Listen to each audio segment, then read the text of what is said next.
Hello and welcome back to Dollars and Dragons. This episode, we have Kienna Shaw with us today. If you'd like to tell us a little bit about yourself, Kienna. Hi, thanks for having me. As said, I'm Kienna Shaw. I am a TTRPG designer, writer, community creator, and advocate. Just many, many different hats. Most people would know my name as the co-creator of the TTRPG Safety Toolkit, was a contributor to projects such as Candlekeep Mysteries, or Cyborg, or Starforged, and many, many more. But I'm also one of the contributors for the Vineyard, obviously. Yeah, I was, actually, before we get into I really want to talk about the toolkit, but for sure, I feel like I lucked out because I remember you posted on Twitter of all places. Well, we'll see where Twitter is in like a couple of months. But back when I first contacted you, Twitter was like basically the place to look for freelancers. And at the time you had posted like, I'm actually looking for freelance work. And I think within 30 minutes of you posting that, I was like in your DMs trying to get you What to worked like out? yeah. So I totally lucked out on getting in touch with you in that respect. So used to be, or perhaps still is, a great networking tool. But yeah. With that being said, let's talk about the TTRPG Safety Toolkit. How did it come about, and what is your general looking back on it? It's been out for quite a while now, and it seems like it has received, at least from my perspective, wide adoption. If you want to start with that. Yeah, so for those of you who don't know what the TTRPG Safety Toolkit is, it is basically a living resource co-created by myself and Lauren Bryant Monk, which basically compiles and makes accessible different safety tools that have been created and exist around the TTRPG space. And it's all just like a Google Drive, which just has a bunch of different links and guides and transcripts of panels and all these other things, and translations too, which have made safety tools a little more easy for people to know about and to learn about, and to therefore then use. In terms of where it started off, it actually started off probably in the midst of the time that I was more deeply into the actual play community. I used to do a lot of streams and participate in those quite more often than I do now. But one of the channels that I frequented at the time, one of the players was like, "Oh yeah, we're going to be using the X card here as well as the N and O card." And I was watching this and I was going, "Wow, this sounds great!" Like this ability to, with safety tools, communicate your content boundaries, what you want to play, what you don't want to play, and navigate difficult conversations when people end up playing into uncomfortable content. I was just like, I don't know why I've never heard of these before. I don't know why more people aren't using these. And so at the time I started researching, and I realized a lot of the places that the safety tools were first introduced or talked about were often on forums and sites that have disappeared off the internet. Looking at the Google forum stuff, right? It's a lot of places where it wasn't easy to find this information. And so at first I was just like, hey, fellow streamer friends, would you be interested in learning more about safety tools, and for me to like pull together some of the common ones I have found? And it was a pretty resounding, yeah, that sounds cool. And so I just kind of made a document. I was just like, I'll just like write a quick thing about like, here are safety tools you use before a game, or during a game, or after a game, and specifically for live streams. And I remember that day because I had put it out. I just tweeted out the image and link to it, and I left to go watch a movie. And I came back to my phone after the 2-hour movie, and my notifications had exploded. Partially from people who are like, wow, I've never heard of these before. This is so cool. And partially from people who are like, how dare you do this? This is babying your game. How you're going to censor me and my games by introducing these things. But the overwhelming thing was mostly people being like unaware that this was a thing. And then there were some people who were like, this is great. Have you heard of this other tool? I would love to see this other thing added on. And I was like, this is great. So over time, I started like collecting more and more of these tools and like making sure to get the names of the people who made them and try to find as much of a source link as I could. And I was trying to figure out how I wanted to do the update, because originally it was just like a PDF that I had made. And Lauren reached out to me and was like, hey, there's a local con going on. I was wondering if you'd want to do a panel about safety tools with me. I was like, great, that sounds awesome. And we realized that the place that we had been put for this panel did not have AV. So there's no way for us to do what we were originally planning, a PowerPoint presentation. And so we're like, oh God, how do we make this work? Like, how do we talk about this stuff and also like give people something to work with? Because it's a pretty abstract concept at the time. And that's when we came up with the idea of doing kind of a combination, creating something for this panel and also updating my original talk about like documented safety tools to create the toolkit, a link that we could just give to the attendants of this panel and go, hey, here's like, if you want to look up these other safety tools and stuff. And that gave me an opportunity to also go down and sit and update this guide that I had made with all these new safety tools. And it really helped us restructure it to be a living resource, something that is regularly updated and collects all different resources. And it's been kind of a community effort from there on. I've had a ton of, over the couple of years it's been out, have people reach out to me being like, hey, I'd love to contribute this like safety thing that I wrote for this other tool or for like this virtual tabletop. We've had a really great influx this past year of people reaching out from over the world and being like, hey, I translated the guide to my language, the language of the community that I'm in, and here you can add it to the toolkit and make it more accessible that way. So yeah, but where it really started was me just being like, I don't know why other people don't know about this. And it's been kind of wildly fascinating to see how much safety tools and its adoption has changed over the time since I first released that versus now. As you said, it's fairly widely adopted, and it's amazing because at the time we were starting to kind of move into this cultural shift towards more accepted talks about a focus on safety in gaming and creating comfortable spaces of play. And I don't want to say that the toolkit is the reason for the push that it had in our spaces, but I do think that did help. It did help to make things easier to look at because it was just a one-stop shop for people to check in from. And we've always made it pretty open for people to reference in their own stuff. We just ask that they don't be a fascist, which I think is a pretty easy bar to pass. Yeah. For some people, yeah. For some people. So that's kind of what the toolkit is. And we continue to do our curation work. We came to, again, garner feedback, whether that's people wanting to add more tools or add translations or other community work to it. And it won an ENnie back last in 2021. Yeah. Which was pretty fantastic. That was pretty wild to experience, as I was saying, and to experience like, oh yeah, this is something that people are interested in, and it's important, and it is an important game cultural work, which is wild to think about.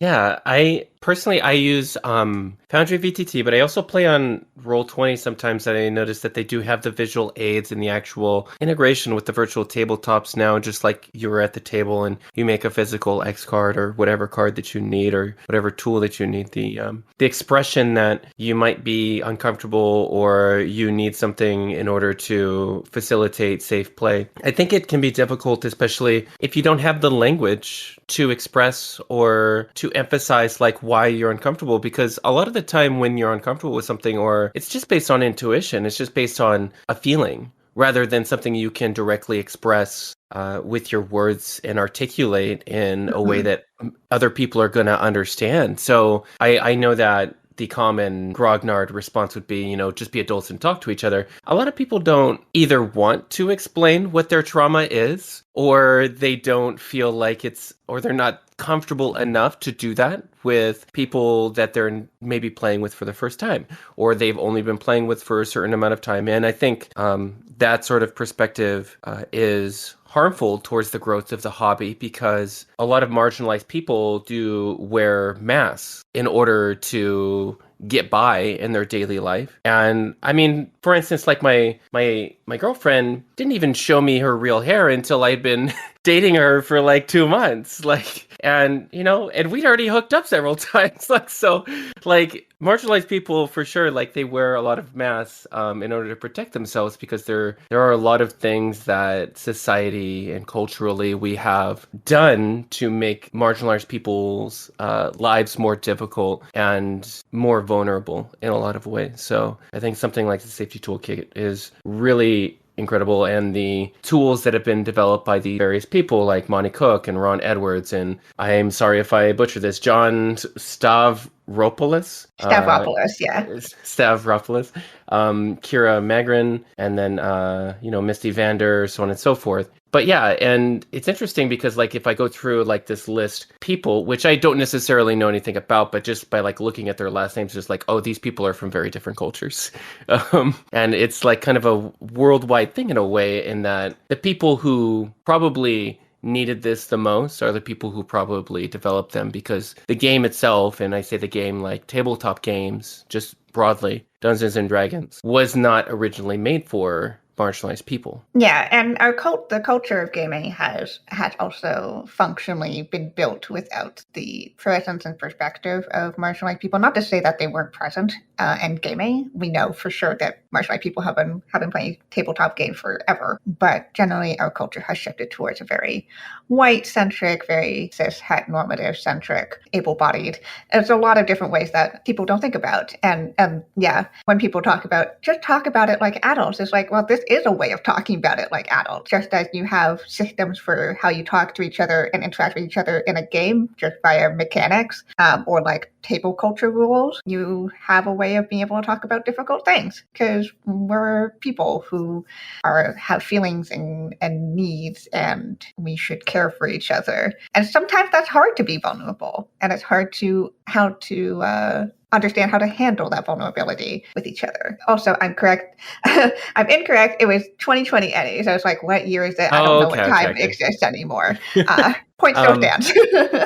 Yeah, for sure. And I actually just had this, and this happens periodically, and I see it all the time, but it happened to me, of course, Twitter being the dumpster fire that it is, So I posted a thing which was like, some people call it engagement farming, but, you and I both play the game. We're on Twitter. So I posted, I'm hosting my first like in-person game. What advice would you give me? And a bunch of people like gave me a bunch of advice, like as though it was my first game ever. And I'm just like, no, I've run almost 400 games as of the time of this recording as a professional, like online. It's just like there's been a pandemic, so I haven't done it in person, except for a few times like with master at conventions or whatever. And of course, like someone posted the obligatory just don't bring politics into our games because us gamers don't want to see that. And I'm just like, I don't have that luxury of having my identity be non-political. I'm sorry, people politicize my identity, and they're doing it right now because of local events. I say local, but like national news events. And unfortunately, those people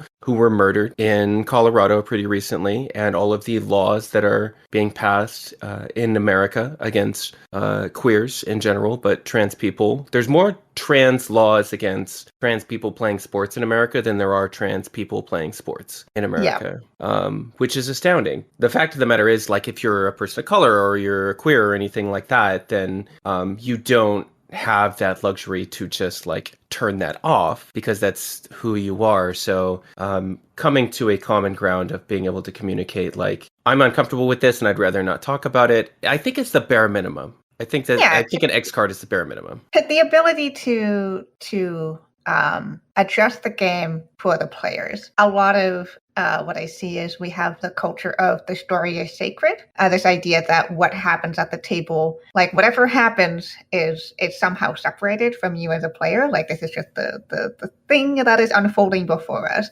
and we can't change it. Like we can push forward, we can adjust our trajectory going forward, but whatever has happened, it has happened. And instead, safety tools and the TTRPG Safety Toolkit is really focused on what I have coined the principle of care, which is the idea that we are caring for the people at the table through doing safety stuff. And that means treating the players at your table as people, who have, again, needs and vulnerabilities and feelings for yourself, caring for yourself as a person and putting the player before, because the game would not exist without the players and the GM and the people that are actually there sitting at the table, whether physically or virtually. Rather than the story being sacred, it's the people that should be. Our commitment to caring for each other as people should be as well. Yeah, and definitely, and especially if you're going to be running something or telling any sort of story, or you're in this collaborative environment in which you're involving other people who a lot of the time when they're newer players, they will be more emotionally invested because they haven't had as many role-playing experiences, and it's more difficult for them to separate from that. And if you're introducing them right away to something that can potentially cause trauma for them before they have learned a bit more separation, before they have learned or been more experienced in it and like safely gotten there, they aren't going to be coming back. If they have a traumatic experience right up front, like they're not coming back. Like they're the RPG horror story that you've read on Reddit or Twitter or wherever. I have one of those. My very first game experience, other than watching people play, my character was put through sexual violence first session, and I left that game because that was not the vibe at the time. Again, like thinking back, I was like, I would have loved to have had safety tools or a space where I knew safety tools existed and the ability to go, hey, that's not cool.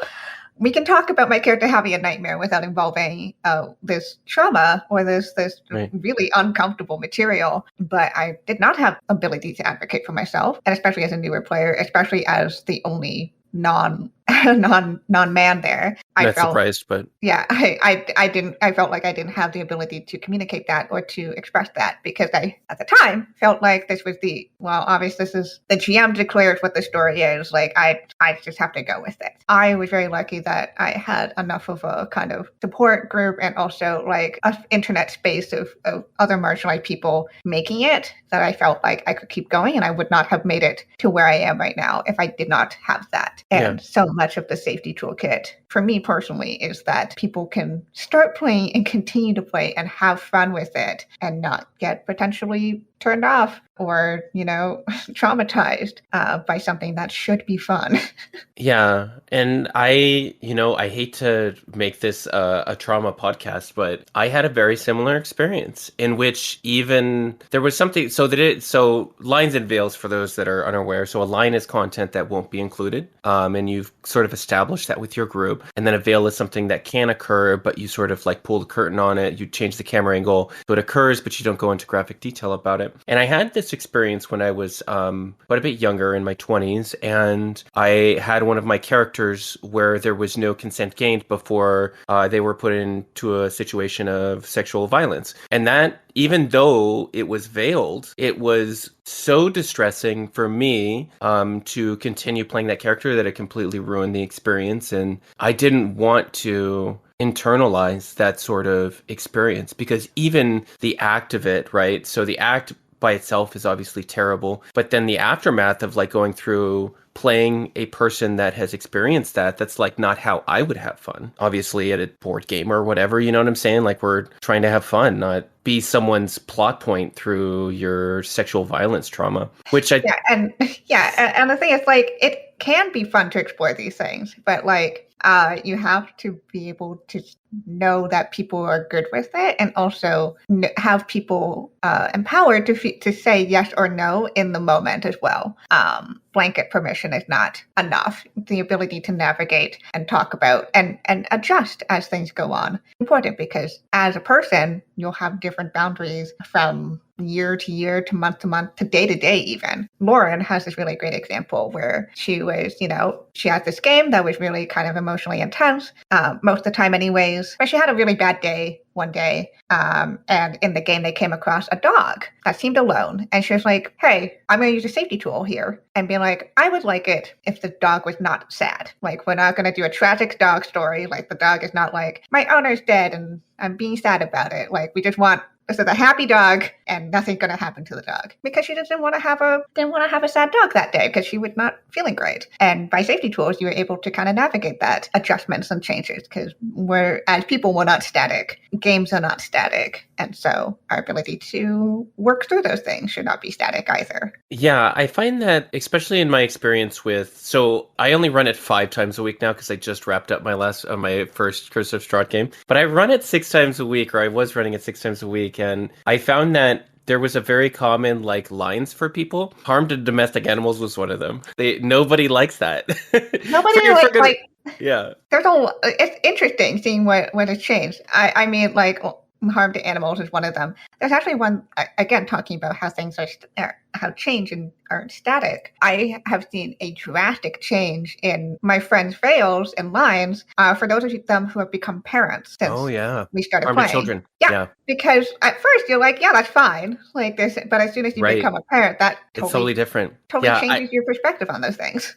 Actually, when I explain safety tools to people and I get players all the time who are perhaps older players or they're new and they just haven't used safety tools, but when you come into my game, I do the session 0, I do the safety tool, I do the checklist, everything. And part of that is me explaining hey, here's how I've X-carded myself during a plot. Yep. And it happened when I was the GM. I was running this plot where in this child in Barovia, and I normally don't have harm to children, but I was I'm going to run this plot where this kid wants their dad's soul put to rest. And then while in the middle of running that plot and explaining what it was and what is happening and giving the quest to the party, I just started bawling my eyes out in the middle of role-playing this NPCs because my kids had been away on vacation for a couple of weeks and I just missed them. So it's just it triggered me and I was just okay, well, I got up from the table and I took a break and then I went downstairs, and at the time my friend Kenzie had been living with me and I was laughing at the same time I was crying. I was just I'm crying because this NPC was really sad about their dead dad. I'm actually getting worked up about it just thinking about it. That is something that has occurred to me, and not the first or last time that I have used a safety tool. And I think a lot of the time, what has been expressed to me by a lot of these players has been that they didn't realize that they were going to use it, or they didn't need it until they actually needed it. And it prevented them from having a really terrible experience when they did need it. Yes. And I have inadvertently crossed some lines with people, and they've used the other tools to catch it or to let me know that they needed a break or something. And that has saved the game, because especially I run horror all the time, and that's deliberately about the removal of agency. And terrible things happen to your character. So I do have to navigate a lot of these very tough subject matter pieces and do it in a way where I'm not just ruining the experience for my players. But yeah, absolutely. And that's the thing too, is that I know a lot of people have pushed back well, I've never had to use safety tools in my X number of years playing. And I'm well, you never know when you'll have to. It can be unexpected. I like to use, there's several metaphors that I use to talk about safety tools, but one of them is bungee jumping. There's a thrill of letting yourself fall and seeing how far you're going to plummet and how fast, and the idea of danger is there. But I think you would prefer to have the cord attached to you and securely attached to something else than not. Or seatbelts. People wear seatbelts in the car. You hope that you're not going to get into a car accident, and you're not going to get into a space that the seatbelt will save your life. But you will hope that you are wearing that all the time, even if you never actually are in a situation to use it, because just in case there might be a situation. And seatbelts are fairly new inventions. When seatbelts were put into cars, people were this is ruining my fun of driving. How dare they add this in? Same thing. Same thing. Obviously, you're not going to go through physical harm playing a game unless you're at a LARP that doesn't have proper safety guidelines. But with TTRPGs, your mental and emotional health is important, and safety tools are just the seatbelt there. They don't prevent you from doing things; they just protect you from when the bad things happen. Yeah, it's difficult to really judge when you're going to need safety tools until it's too late. It's something you have prepared for, or you're just gonna, and to speak to the person who might be of the opinion like I've never had to use them before. Well, I would ask you how many people have left your table over the years, Or and how how many times many have you left a table? exactly. Like that, I had someone try to argue with me that they weren't going to use safety tools because they saw on a safety tool checklist that sexual content was listed and they didn't want to be a part of that. It was like, so you're justifying the use of safety tools by saying that you don't want that at your table. Like simply the fact, I don't know. There's such a Puritan mindset to it that like Yeah. even the thought of like somebody out there is exploring those subjects that I'm gonna be completely turned off by safety tools because someone out there It's doing using romance safety, role playing. Like, yeah, it's using safety tools to have fun exploring a yeah. thing that you don't want to explore. I found that people actually are more open to exploring things with me as a GM now that I use safety tools since learning about them and like utilizing them more, and particularly romance, which I was not. Maybe I just was never cued into the queer community prior, but since utilizing like safety tools and like a lot of very firm yet fair like rules about it, like I can consent outside of the game, not during the game, before the game, not at the table, for these sort of plot lines, and then I approach people if I feel like an NPC plot line with them, a romantic plot line, is meaningful. Players have the ability to initiate with me, and then I check in with them halfway through the game, and then after the game, every time that they are in some sort of romantic encounter, just to make sure that they're feeling like everything is cool. Sometimes players come to me, and it doesn't even have anything to do with me or what I'm doing, which is very important to understand. Like sometimes players come to me and say, I'm having a stressful time in my real life, and I can't deal with this romance right now. So I just want to pause it, or I want to get rid of it. And I'm like, okay, yeah, that's fine. You can just scalpel this romance out and we'll just remove the content, because it's ultimately like the only reason that we're doing this role playing to begin with is so that you can have fun. Like if you're not having fun role playing this romance, like why am I doing this? Like so Yep. so that I can make you love Irina Kolyana? No. Like Yeah, exactly. It's the rethinking about safety tools not as a restriction, but as an empowerment, right? Being able to speak up for yourself and talk frankly about your feelings, and knowing that there's a system for it and people are going to listen and respect to that system means you're more empowered to go and explore things, because you'll know how to talk about saying no, or how to step back from things, or how to add things. Where if you don't have those, you're just kind of going, well, I don't know what people are going to react to. I don't know what people are going to say. Yeah, so they just empower people to have better, more fun games. absolutely. Safety tools. They're so good.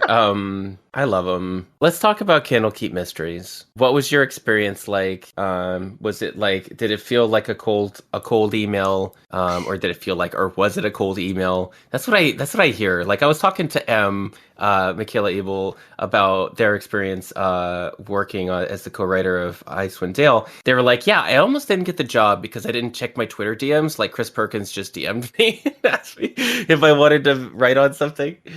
What was your experience like? Yeah, so I got reached out to by a coordinator there because I had replied to a tweet that Chris Perkins wrote. That was like, hey, like, who are the new upcoming D&D designers? I was like, here, have some things that I have written.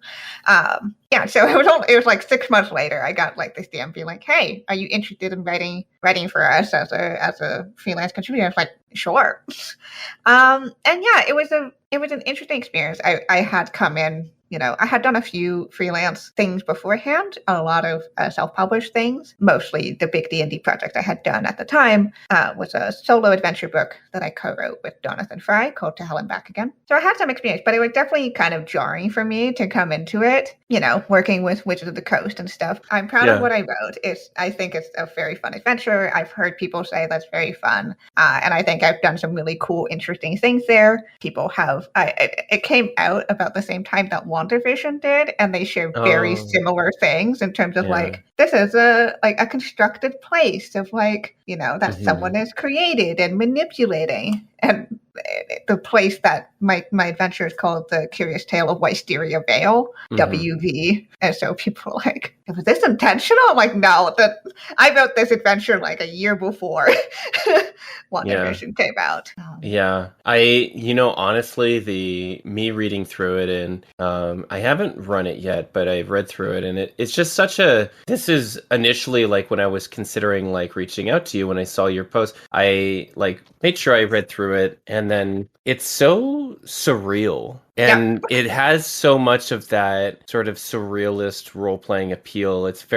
This is such a great adventure to include into a long campaign because of its surrealism. And you can reskin the main NPC to be whoever you need it to be within your adventure that you're already currently running. So I personally think the design decisions for and how you've constructed it to be that way, to be kind of a surrealist environment for people to interact with this villain, and not necessarily a villain, but he's kind of a villain. He's the secondary antagonist. Yeah.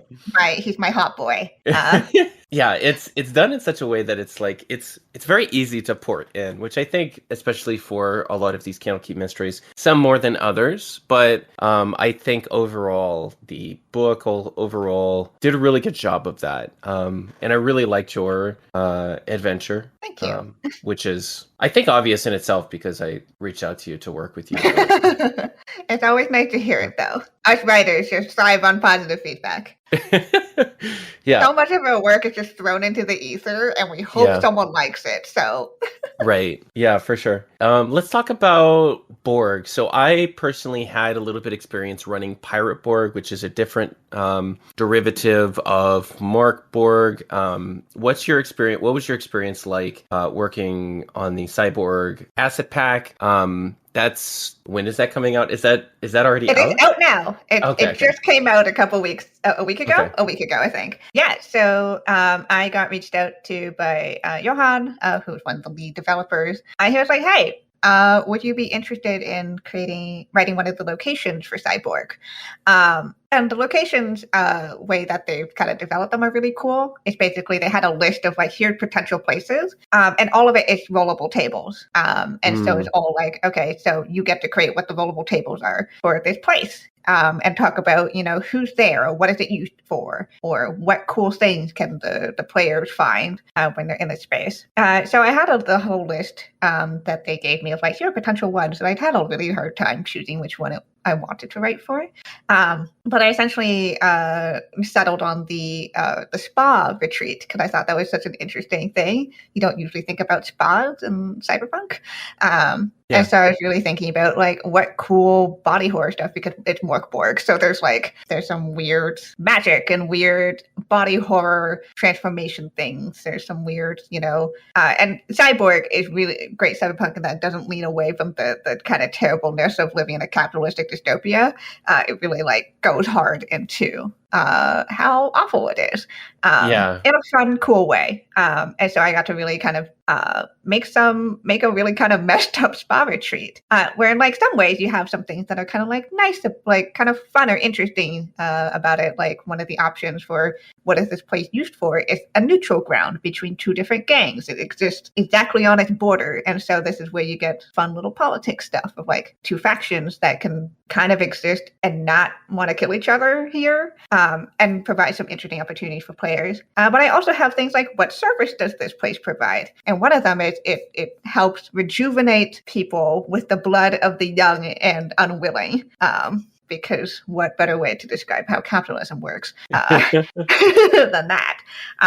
And so, it was just kind of it was a very short assignment, but it was really cool. And it really kind of kickstarted my I really like my favorite part of writing things for games is writing spaces, locations and people and situations for people to kind of show up in and work with. So that's kind of where all of my focus has been over the past year or so in terms of my freelance stuff.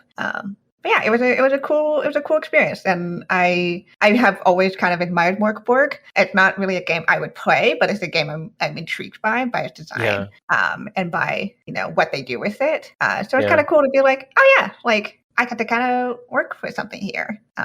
The Yeah. board games are like beer and pretzels games because they're OSR, so they're like very Yeah. old school. Like, we're gonna throw away your character in a funny way, like 3 times a Yeah. session, and you can do that with that system. And I've run the pirate Borg on Foundry, and you can actually automate that to where you just generate new pirates for people as soon as they die, and like they have it within like 10 seconds.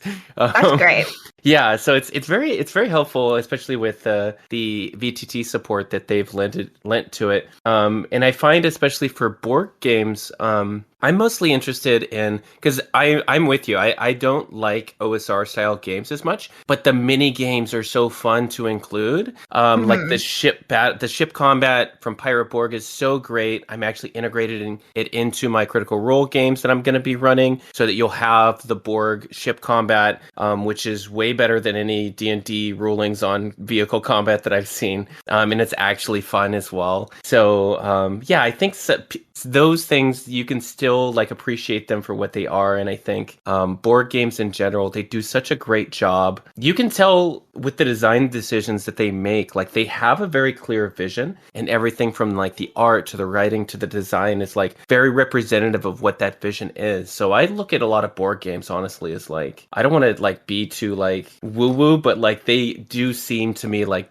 great pieces of art, just in Yes, like the holistic vision of like this absolutely. feels like an experience altogether in itself. I'm not necessarily going to like every part of it, but I can appreciate why they did that. Absolutely. And I think that's such an important being a game designer is looking at things that you don't particularly like or that you don't think you'll play and still finding what works for it and what's interesting about it and seeing why other people enjoy playing it. Like Mark Borg is like a really fascinating game design and the art book is and the book itself is like with this layout and everything is fascinating to read through.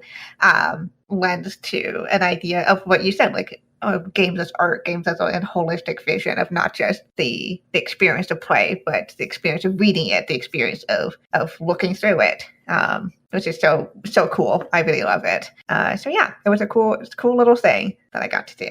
Yeah, I really like also those style of games for low investment. Let's take a break from, in my case, Barovia, and Mhm. let's do something a little more lighthearted, where we are just going to be talking about or playing through a game that where we don't, the stakes are lower. Yeah. And yeah, let's talk about Iron Sworn Starforged. Yeah. So, Ironsworn Starforge. So, fun thing, I've been playing Ironsworn for I think a couple years now.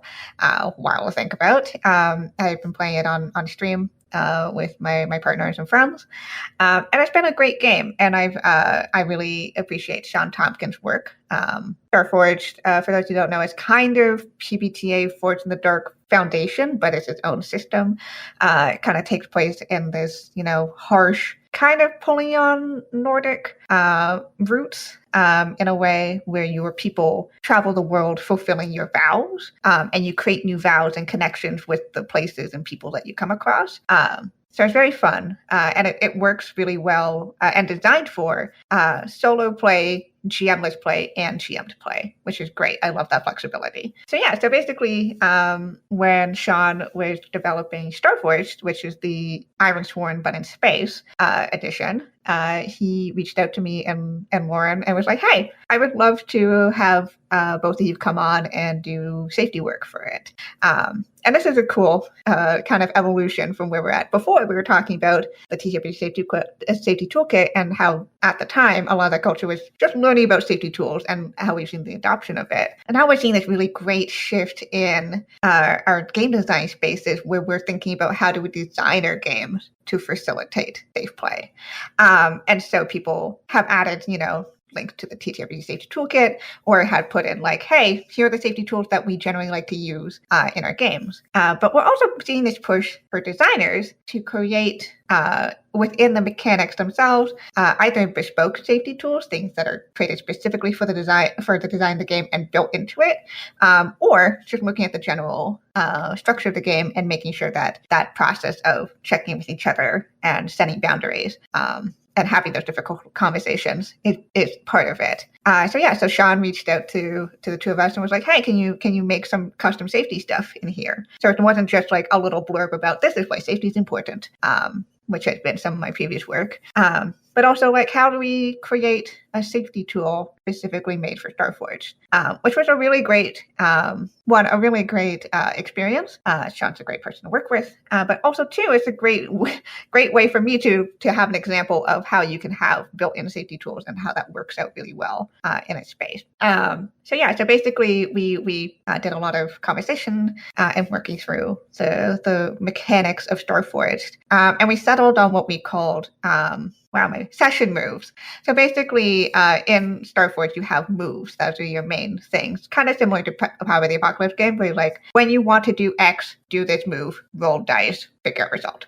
And so we're like, what if we just use that same kind of process, that same gameplay cycle of, I want to do a thing, I use a move to accomplish it, and apply it to safety stuff instead. And so we had moves that allow you to say, when you want to adjust, you use this move, and here are some suggested options of how you can accomplish that. Like you can we reverse it, or we fast forward through it, or we change one detail about it. Going forward. And by making it a move, you're using the same mechanics as the rest of the game. And so it doesn't feel like a third-party slap-on thing where you have to learn a new system. It's the same system, just with a different thing. And we expanded that out to also like, here's a session move for when you're starting play and you haven't played in a while. It's basically a recap move. You go through, you remember your recap, what happened, and you recap your boundaries. We call it flags. Like you raise a little flag on certain content to be like, please don't do this. Which is also a move in itself. Setting a flag is a move onto itself. And we also have one for like taking a break. And it was a unique thing to think about safety in terms of solo play as well, because that's what Starforge is being able to facilitate those types of play. Because most people are like, why would I need safety tools when I'm playing by myself? Like I'm not dealing with other people. But it's really easy when you're as a solo player to kind of get caught up in like what you're doing until you realize, wait, I've gotten myself into a place where I'm not comfortable with anymore. And so the game giving you permission through which mechanics to back out of that in some way, or to adjust it, is really helpful, whether you're playing with other people or not. So that was the work we got to do for Starforge, and it's been really, really fascinating to see the feedback from it. People have really liked it, which is a relief for me. Love that. But it's also been really fascinating to hear, like, yeah, this makes safety tools make more sense to me, or how to do safe gameplay. And it's solving that problem of where people feel that a lot of external safety tools being put on top of a thing, that means it's not integrated and people don't know when or where to use it. Mm-hmm. And so by just building it into the mechanics itself, we can put that straight in there. You know exactly when and how to use it. And it's not like a totally different thing to you. It's not foreign. And it's very helpful for new players too, because again, it's just built into the game. It's not a special thing unto itself, which a lot of people feel weird about too. It's like, this is a special thing that I can only use in special circumstances. We're like, no, use the thing whenever you want to just change a thing. That's fine. It's the exact same type of move as if you would just wanted to go, I want to go and sneak behind this thing, or I want to go and shoot a thing. Same thing. It's just adjusting more in a meta gameplay sense than a in-story sense. It makes sense. I find it to be really interesting that when you described flags, and I'm just thinking to myself, like, yeah, sometimes when I sit down to watch a show, which is rarer now because my hobby has consumed my life. But sometimes when I sit down to watch a show, I'm just like, I don't want to watch a particular type of show. It could be my favorite show, but I am not currently in the mood for that show. And I think that's a very interesting way to look at it, is with the flag system that you've described. That's brilliant. I like that. Yeah, and it gives this idea, because we're looking really at the language too of the game and the themes, right? If you're doing something in space that's kind of, Mandalorian, Firefly-esque, you kind of we made sure language fit into that general feel of a game. The same idea, holistic vibe. I'm all about vibes and ensuring that vibes are kept the way that they are. And so being able to kind of be like, yeah, we're not creating lines and veils, same function basically, but we're raising a flag on a thing. We're saying, hey, we'd like to set a marker here and say, hey, pay attention to this. If it comes up, can we make sure that we talk about it and we say, do we want this or not want this at the moment? And that can be flexible, because you can very easily put a flag in a thing and also take it back out if you need to. So yeah, it was a fun project. That's so cool. I guess I'm gonna have to check it out. because you've sold me on it. I mean, I'm biased, but it's a Yeah. great system, and I've been starting up a game in Star Force, and it's been very fun. Especially if you like those stories of like people in space, not Star Trek or Star Wars style, but like the Mandalorian or the Firefly, where it's kind of like Hmm. scrappy groups spread across a kind of post-apocalyptic ruined, and just like kind of again the exploring places, creating vows. So you swear a vow to fulfill something, to do a quest, or to fulfill a personal quest of yours, and then creating connections with the people and places you come across by creating vows and stuff. It's very fun if you like that kind of travel-esque. Let's talk about Arcon, your setting. Hell yeah. Yeah, so Arcon is a cyberpunk setting book for TTRPGs. It's system agnostic, co-created by myself and my very good friend Jason Coutreau. It's a funny story. I guess to talk about it, one, it's award-winning now. That's weird to think about. Is it? Did you win an Yeah, award? Oh my God. it won. It was the best setting for in the Indie Groundbreaker Awards this year, so that's Oh. fun. Thank you. Yeah, because it's funny to think about that because this setting originally started off the setting we were making on the go between myself and Jason as we were doing a text RP. We wanted to do a text RP of cyberpunk, and we were like, well, we don't want to play like in any of the other system settings out there. Go for it. And we kind of just winged it. Like we would just be doing something and be like, okay, we need to talk about how this functions, or like, what is the name of this corporation that we're involving now? And over time, we had created our own setting. We were like, maybe this might be interesting for other people, especially for myself. I love cyberpunk as a genre. It's probably one of my favorite things. I love the exploration of transhumanism. I love the criticism of capitalism. I love the ability to look at how technology and humanity influence each other and work with each other, especially, again, in a hyper-capitalist society that we live in. But I got turned off by a lot of mainstream cyberpunk media because so much of it was also including bigotries that I didn't want to explore in my games that felt too crucial to those settings to take out. Like a lot of stuff about ableism, like the idea of if you have too many cybernetics, you're no longer a person, was not interesting to me, but was very prevalent in a lot of games, not just games, like any form of media around cyberpunk tends to focus in on that. So there's a lot of these bigotries that were involved, and also a lot of feelings of like nihilism, which like to some sense cyberpunk does function on the theme of nihilism. It requires kind of that idea of it's almost useless to fight back, which is interesting to explore in a book, but I didn't find very interesting to explore in a game where I would be like, but I want to make change happen. Like that's me playing this game. It's me affecting something in the world. And a lot of the nihilism that was built into a lot of these settings that I found were very like, well, you have to be part of the machine to do anything. I'm like, oh, that doesn't sound very punk to me.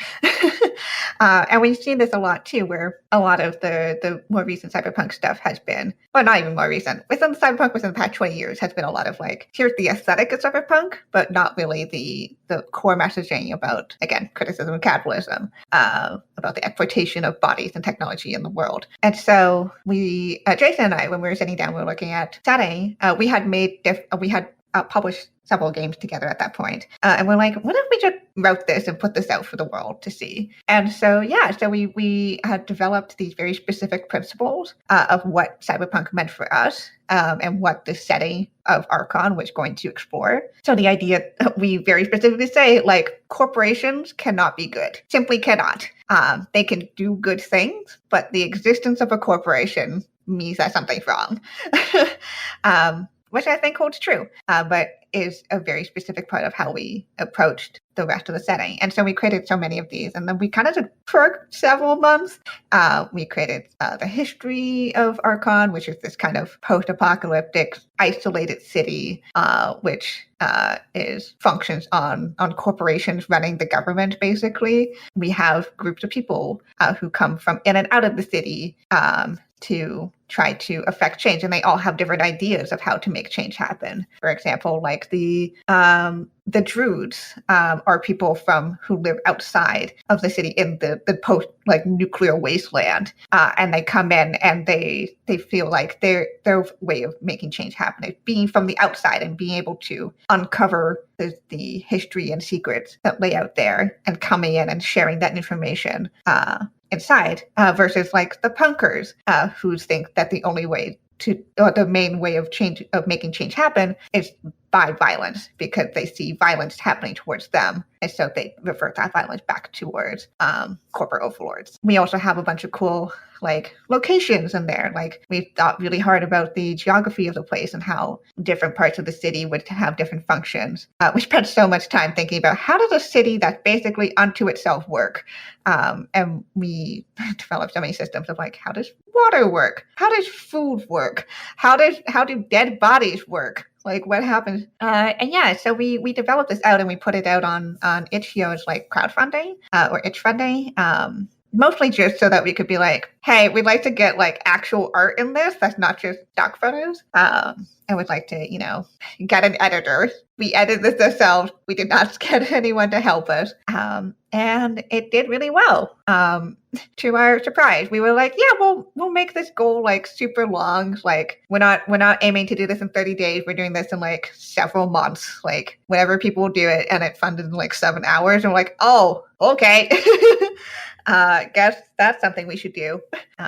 And through the generosity of people who crowdfunded, we were able to hire artists. We were able to hire someone to make a map for us. We were able to hire interior art. We were also able to get a layout artist, which is great. I didn't have to do it by myself anymore.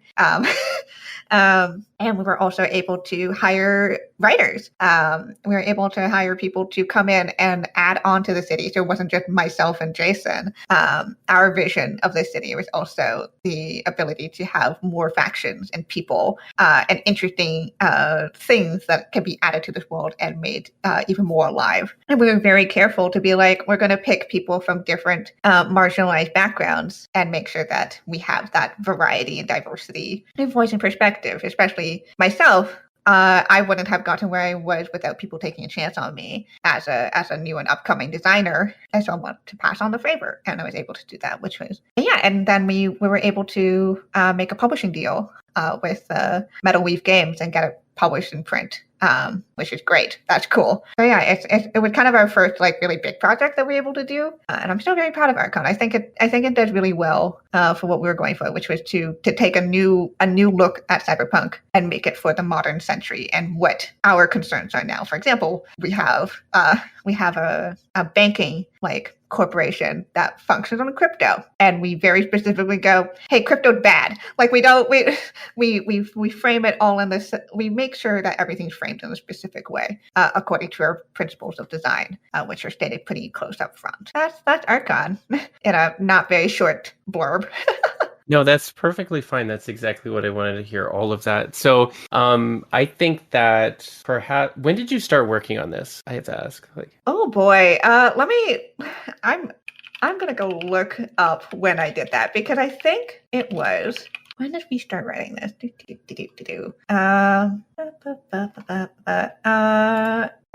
We started writing this December of 2020. Oh, okay. And then we pushed it out to for itch funding end of May 2021. So I approached you about the Vineyard right before anybody knew about this.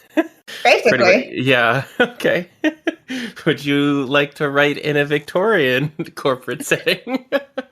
Okay. Fair enough. That's so cool. Yeah. How do you think that this would, what do you think system wise, not that you have to necessarily endorse this system, but system wise, what do you think lends itself to this setting best? So, that's a difficult one. As so many systems out there really function on their settings, like they're kind of intertwined, especially in the cyberpunk genre. Right. So it's kind of hard to piece them out. I've heard some really, really good things about I don't know how to pronounce it, but it's CBR plus punk. Basically, it's a different where is it? PNK. Yeah, cyberpunk. It's basically a Force in the Dark Oh, okay. system, which is funny enough.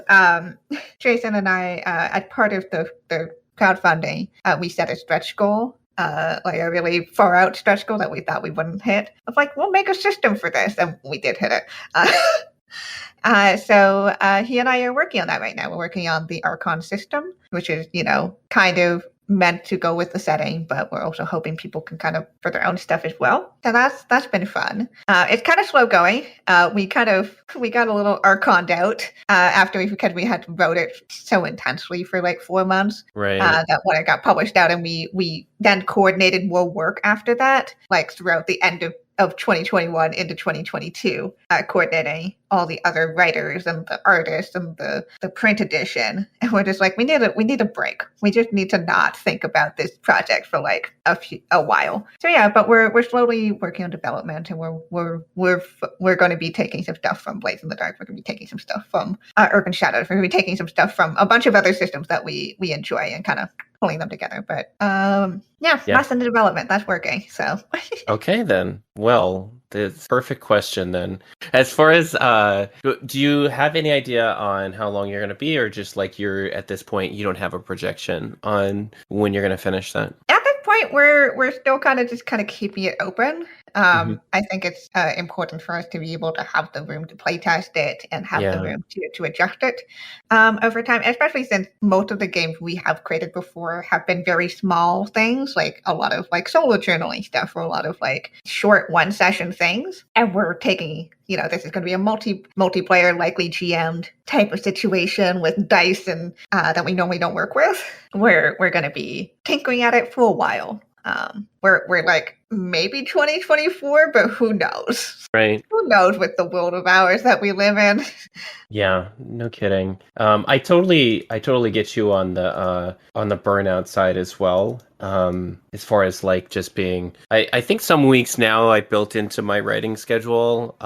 This week I'm not going to write anything, and that's just as important for me as the time that I have scheduled for writing. Is just like this week I'm not going to do anything for my writing. I'm just going to do my normal work, and then not have to worry about my other side hustle, which is writing. Yeah, and it's so interesting because when you spend so much time in one single project, it just kind of becomes your whole life for a bit. And then when you're done, you're like, oh, there's all the exhaustion that I had set aside. I had just compartmentalized and put in a box to address later. Yeah, absolutely. Yeah, let me know if you need contributors for that. Oh, yeah.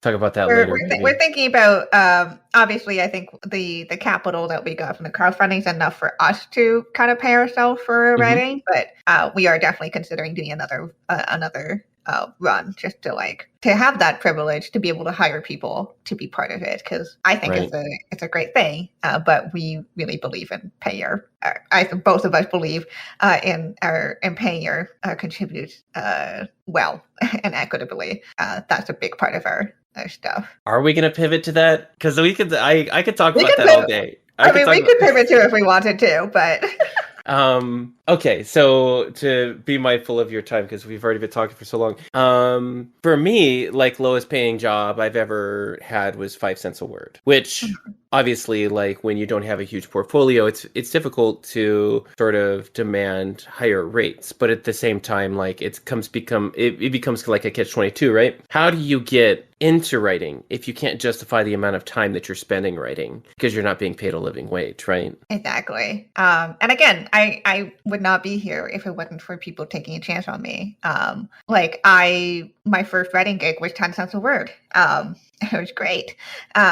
And I'm very proud of the work that I did there. And I was very new at the time in terms of writing. I had made a name for myself as an actual play performer, but at the time I had published a few games myself, and that was about it. So I was very lucky to have someone be like, hey, I'm really interested in having you part of this, and also set the standard for me really fast about this is bare minimum. And I have not taken a job since, unless it was like something very much where it's like, this I need to I want on my resume, or I strongly believe in what they're doing, and we're doing a trade of some other way. Like I do some writing and they do something else for me. So there's some other, forms of fair compensation, I believe. I have always been 10 cents a word minimum, and I have managed to coast by fine doing that. Yeah. It boggles my mind, some publishers and what their rates are, quite honestly.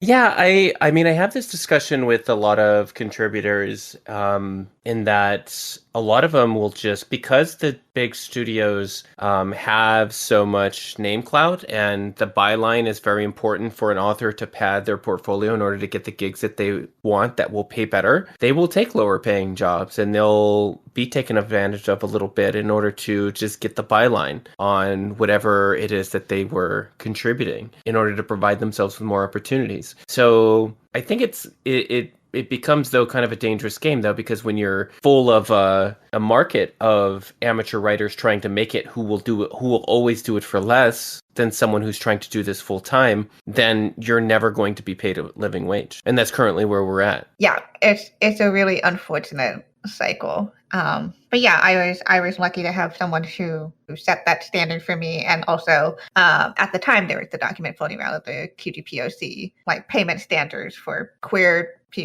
trans people of color. Like this is how much you should be charging for your writing or for your appearances on streams or panels and stuff like that. And that really helped me at the time, being like, okay, this is what is actually good. Don't get swayed by the, oh, but you'll never get work if you won't take the lower paying jobs. I've always, like, for people I've talked to, like if they really want to do it, go ahead, like on that lower rate, but it gotta be something. It gotta give you something in return. For example, like being like, okay, this is a big thing I can put on my portfolio, and that's enough for me. But yeah, otherwise, I think it's just so important to be like, oh, pay your people well, especially for crowdfunding. Build that into your thing. Stop being like, yeah, I crowdfunded this thing, but I can't pay my people fairly for it. Like that should have been part of your budget. Where did all the money go? Yeah, what happened?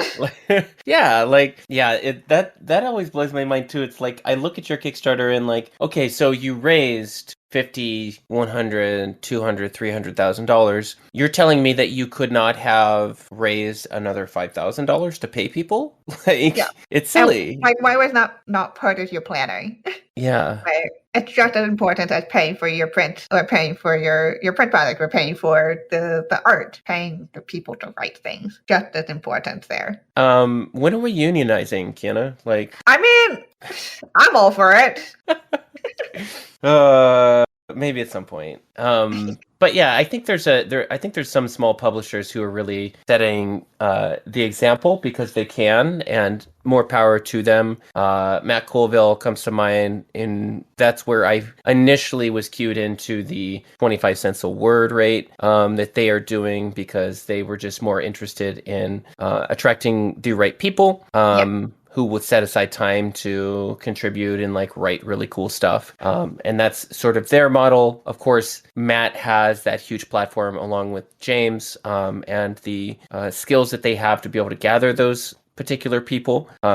So that's already been built, and I think it's a good model for a lot of people, especially after you have built a very large audience, to be able to monetize in that way. Because if people are going to pay you money, you might as well be paying your contributors well to help you uplift your products and like put out content that people want to read. You know that if you're coming to top level designers or writers anyway, people are going to want that content, right? So why would you undercut their pay? You want them to work with you again, right? I don't know. It just makes sense to me personally. I don't know. It really does. And again, just like your game that you're playing did not exist without the people at the table, the game you are writing or creating does not exist without the people that are contributing to it. So like treat them like people and give them fair pay. Like, I feel like that's just basic. I feel like that's just basic stuff.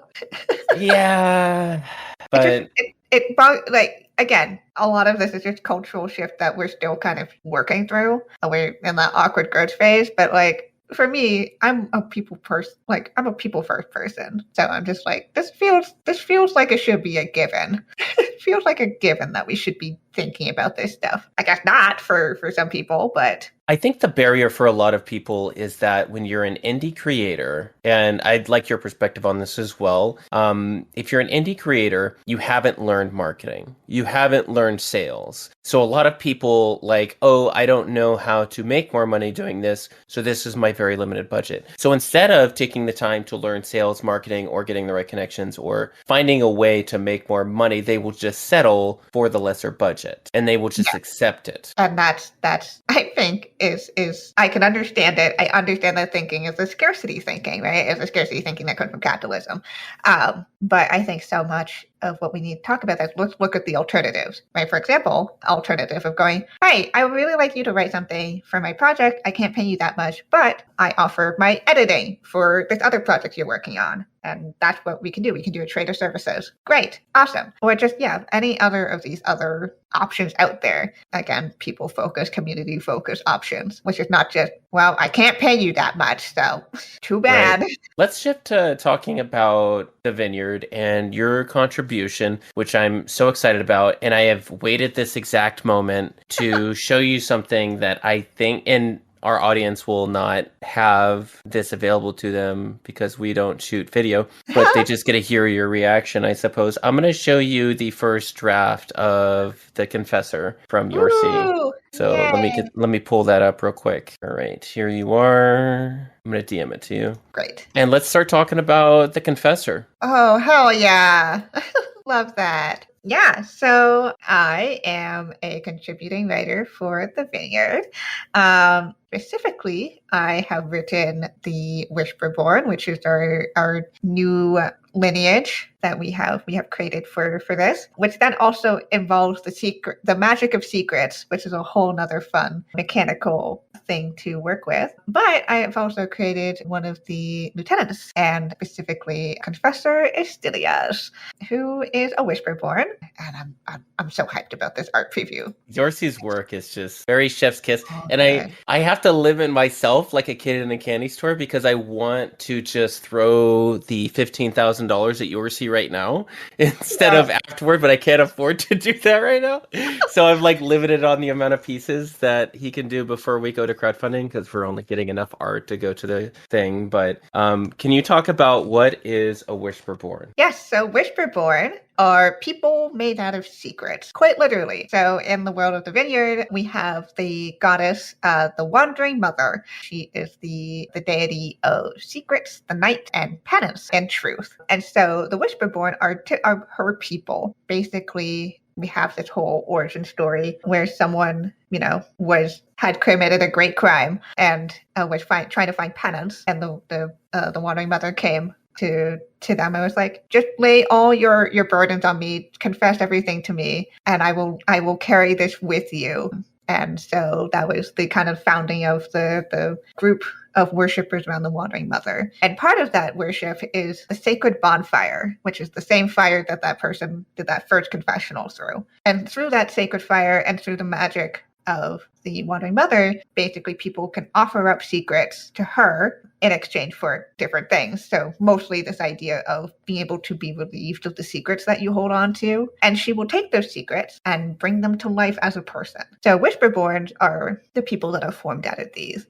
And they're fun, they're interesting. Basically, they have this kind of smoke-like form, which solidifies over time, but will slowly fade if they don't feed more secrets to the Wandering Mother. And they do so via where the heart would be, there is a little flame that exists there, just a hollow with a fire in it. And they can feed the secrets to it, and it goes to the Wandering Mother, and therefore also solidifies their form in the world. Basically, the secret is of their core foundational self. So if anyone learns about that secret, unravels that person. It makes them cease to exist until the Wandering Mother decides to breathe life to it again. And that can only happen when they're in the Citadel.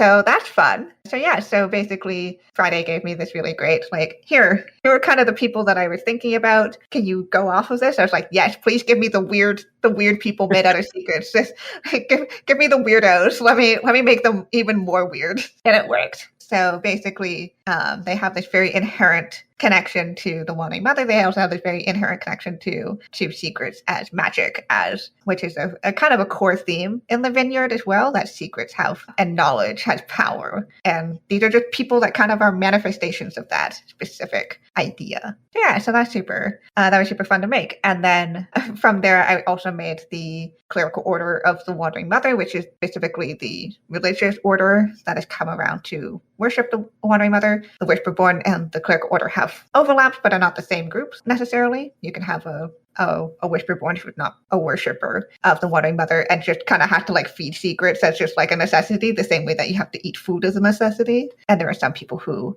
worship the Wandering Mother as part of the Clerical Order who are not Whisperborn. There's just other people. So yeah, and from there, I therefore made the lieutenant that was assigned to be a Whisperborn who is a confessor, someone who goes around getting secrets in the form of confessions to worship the Wandering Mother. And that's Confessor Stilias. And she is not a good person. I feel like that's a blanket statement for most of the lieutenants. They're not good people. But specifically, Confessor Stilias has this very puritanical view, this idea of wanting to make sure that the Citadel is spiritually pure, unburdened by sins and sins as secrets. This idea of the Wandering Mother is the only true God here, and that anyone who strays from the path, even the other lieutenants, is worthy of going through some questionable methods of purification in her view. And in her view, she thinks she's totally justified. This is not torture, this is not malice, or she's not trying to hurt people. She thinks that this is a gift that she is giving to the people, that they will be pure and good and ready for the Wandering Mother's embrace. So yeah, she's kind of terrible. A lot of the inspiration came from a lot of the criticism and views about our puritanical views about stuff. A lot of stuff looking into Christianity and like the Inquisition and all this idea, this stuff of like, and of missionaries, this idea of like, I know what's spiritually better for you, and this is yeah, it is my goal to spread my religion, and this is why you should do this. Yeah, and it's not just because it's for me, it's saving you, right? It's this whole framing of this kind of savior complex, which happens. So yeah, so she was very fun to write. She's not a fun person to be around, I don't think. she doesn't have a lot of, like, the Clerical Order of the Wandering Mother thinks she's extreme. Like, they've kind of cut off ties from her because they're like, you take this way too far. Right. She's an extremist.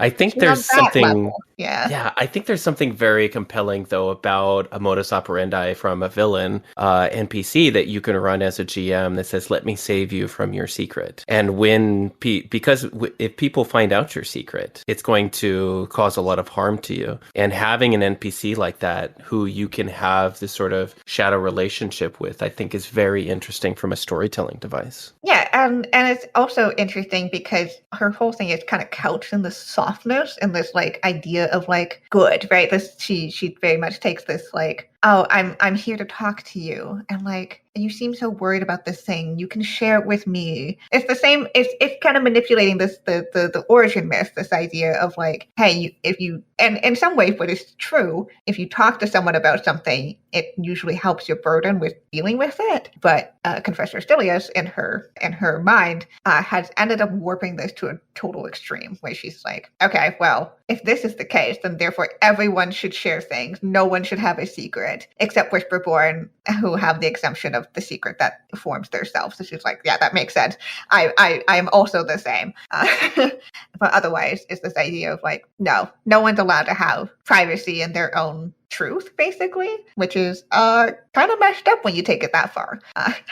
Yeah. I think also going back to just a callback to adjusting mechanics to be able to suit any table with your work on Starforged. And what we're doing, me and VJ working on the stat block for this NPC, is we are coming up with those non-torture alternatives that can be still used like mechanically against the party. So you don't necessarily like have to, like, personally, I don't as much enjoy role-playing torture, but I'm okay with it being veiled. So I would be someone that would use something like that because I don't necessarily want to describe like grotesque descriptions of like someone being harmed in that way. But we're like sort of manipulating what we can mechanically for how to utilize this villain in a way that's compelling and interesting for people to participate with, not have just something happen to your PC around. And I think that's a key component of something that's interesting about a villain like this is like you want the party to interact with this NPC, not to just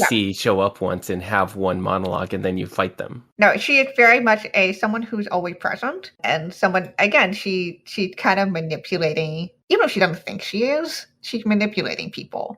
And her whole thing is, it's not these grandiose acts of violence or of oppression. Her oppression is this very couched in niceness, which is how a lot of our in real life, a lot of ways that oppression gets passed through and without people noticing it is because it's in this package of, oh, but they're so nice. And that's the whole thing with her. She's so nice. She's a nice person. She just wants to alleviate your burdens. Just, talk to her. And that's kind of part of the thing is like, she's just like, I'm so glad that you're open to talking about the truth. Like, I'm here for you. That's her that's her whole vibe. If I can just quote some of your writing, the descriptive text that we provide in these stat blocks, which you may be familiar with if you have taken a look at the Siren preview PDFs that we put out in public. But for the Confessor, you have written for a diplomacy option. If you need some place to get going with some of the conversations and things like that with these NPCs, that's what we've kind of leveraged a lot of these stat blocks to be able to do these dossiers. Under the gaze of the Wandering Mother, no one should keep secrets. You will speak honestly, then I will listen. That's so sweet, isn't it? She's just so nice, right? That's the whole thing. Is that like, and her, a lot of the features and the way that's what I love about the art that I'm so excited about. The idea that she just has a very carefully tempered attitude. She is always calm. She is always smiling. She's always just like, why wouldn't you trust her? Type vibes. The answer is no, you should not trust her, but not because she's going to take your secret and go spread it to other people, or not because she's going to stab you in the back, but because she does not have although she thinks she has your good intentions and you're as a person in heart, she does not. She thinks that she's doing things for you. She is not. Yeah, I think that the Confessor is especially interesting also because as written, she's very off-putting and you don't quite know how to interact. Like if I'm a player and I encounter an NPC like this and they use like the introduction line that you put here, like, don't let those worries furrow your brow, my child, confess all to me and the Wandering Mother will carry your sins for you. You're like immediately like, this seems like religious trauma. Like I need to be careful.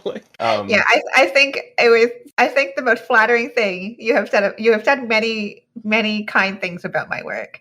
But one of the most flattering things was when I mentioned that I did not have any religious trauma. I've had a very good childhood and raising about religion. My parents were very like, go do whatever you want. That you looked at this and said, I think Kienna worked through some religious trauma in therapy. Great. That's exactly what I wanted to come across. Thanks for my childhood fascination with medieval Christianity and the Inquisition. That was a special interest of mine as, a 10-year-old.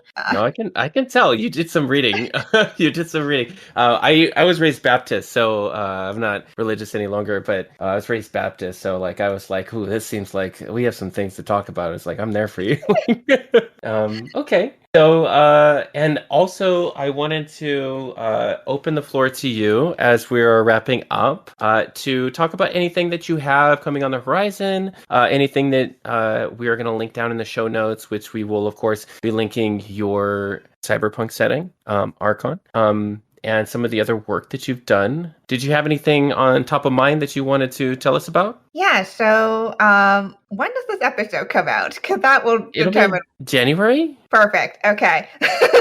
Yeah, so I've got a couple of self-published stuff in the works right now. As I talked about, we also have Arcon coming up. By now, I will have released with Jonathan Fry, the person that I wrote the solo adventure with, another solo adventure based in Dragonlance. It's called The Test of High Sorcery. We have taken the Test of High Sorcery and we've made it into a kind of choose your own adventure style book where people can go through and do their own tests in it. So that should be out on DM's Guild by the time this episode comes out. Yeah, so that's my big thing right now. But everything else is under NDA, as is the every all the time life of being a freelancer is just being stuck in NDA land and hoping that something will be announced soon. Yeah, that's how it is. Yep. Well, thank you so much for coming on the show. And anybody seeking out Kienna and some of her amazing work, we have those links in the show notes. And thank you to everyone who is supporting this podcast, which now allows me to edit these things, which is Yay. great. Now we can do that. So if you'd like to support the podcast, my Patreon link is somewhere that you've either Somewhere found. here. Yeah, it'll be somewhere. But thanks. Bye bye. Thank you.